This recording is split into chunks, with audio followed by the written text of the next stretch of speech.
Have you ever wondered how you could run Windows on a Mac, or maybe how cloud services can handle millions of people all at once?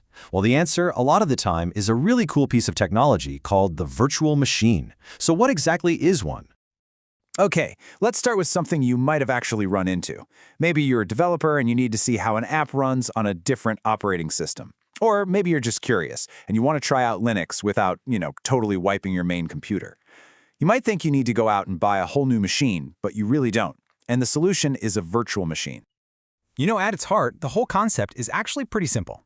The absolute best way to think about it is exactly what it says on screen. It's a computer inside another computer. Let's break down what that really means.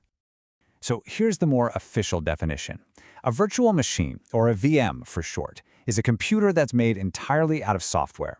It has its own virtual processor, its own memory, its own storage. All of it is just carved out from the resources of the actual physical machine it's running on. And for all practical purposes, it acts and feels just like a real computer. So to put it as simply as possible, yeah, it's a complete computer living inside the one you already have. This is such a powerful and elegant idea, and it has completely changed how we use computer hardware. To really get how this all works, let's use an analogy. I want you to think of your physical computer not as a single house, but as an entire apartment building. All right, so let's walk through this. Your computer's hardware, the processor, the memory, the hard drive, that's the building itself, the structure. Now, each apartment inside is a separate, totally isolated virtual machine. And the residents living in those apartments, those are the operating systems and the apps. But of course, every building needs a manager to make sure everything runs smoothly, right? And that manager has a very special name in the virtual world. That building manager is the hypervisor. The hypervisor is the absolute key piece of software that makes all of this possible. It's the layer that sits right between the physical hardware and all those virtual machines. It creates the VMs, and it's the one that divides up the resources, making sure the Windows VM gets its share of memory and the Linux VM gets its share, and most importantly, that they don't get in each other's way. And look, this isn't some obscure, hidden technology. You've probably heard of some of these names. VMware is a huge player in the business world. VirtualBox is a fantastic free one you can use at home. Hyper-V is actually built right into Windows, and KVM is the go-to for Linux. They're all doing that same basic job, managing those virtual apartments. So, okay, we get the what and the how, but the real question is, why? Why do we go through all this trouble? Well, the answer comes down to one incredibly powerful concept: isolation. Because each VM is its own self-contained department, whatever happens in one VM stays in that VM. This is amazing for testing new software that might be unstable without risking your main computer. It lets companies take a bunch of different servers and squish them all onto one physical machine, which saves a ton of money on hardware and electricity. And since a VM is really just a bunch of files, you can back up and restore an entire computer system in minutes. It's just unbelievably versatile. So this isn't just some theory. Virtual machines are literally everywhere, running quietly in the background of the services you use every single day. Let's take a look at where you can find these VMs out in the wild. For software developers, VMs are an absolute game changer. I mean, do you need to check if your new app works on Windows 11, on a Mac, and on Ubuntu Linux? You don't need 3 different computers sitting on your desk. You just spin up 3 different VMs on your one powerful laptop. Simple. Now this is where the scale just gets mind-boggling.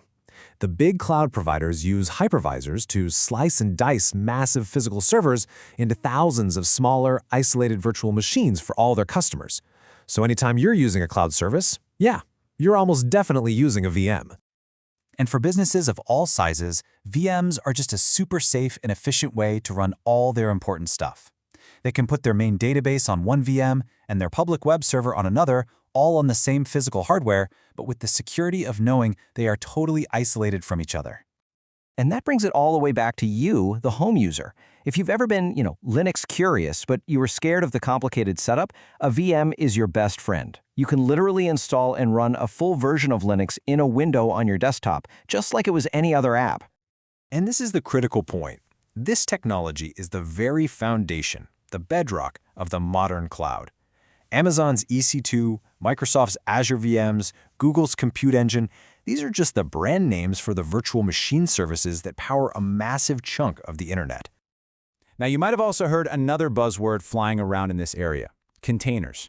It's really important to understand how they relate to VMs, because they solve similar problems but in very different ways. So let's put them head to head and see what the real differences are. Remember our analogy? If a VM is an entire apartment, think of a container as more like a single self-contained room inside a house that shares the house's main plumbing and electricity. Okay, so a VM virtualizes the entire computer, which means each one has its own full copy of an operating system. This gives you maximum isolation, but it also makes it heavy. We're talking gigabytes in size, and it can take a few minutes to start up. Containers, on the other hand, they share the main components of the host computer's operating system. This makes them incredibly lightweight, megabytes instead of gigabytes, and they can start up in seconds. The trade-off, though, is that you get a little less isolation than with a full VM. And if you've heard the name Docker thrown around, that's exactly what we're talking about. Docker is to containers what VMware is to virtual machines. It's the most famous platform for building and running them. So to wrap this all up, here's the key thing to remember. A virtual machine is like your digital multi-tool. It gives you a powerful, super secure, and really flexible way to create a complete, isolated computer system using nothing but software. And that kind of leaves us with one final thought. If a virtual machine is like giving everyone their own separate, fully furnished apartment in a building, what comes next? What does the evolution of this incredible technology look like? Well, that's a story for another time. Thanks for joining me.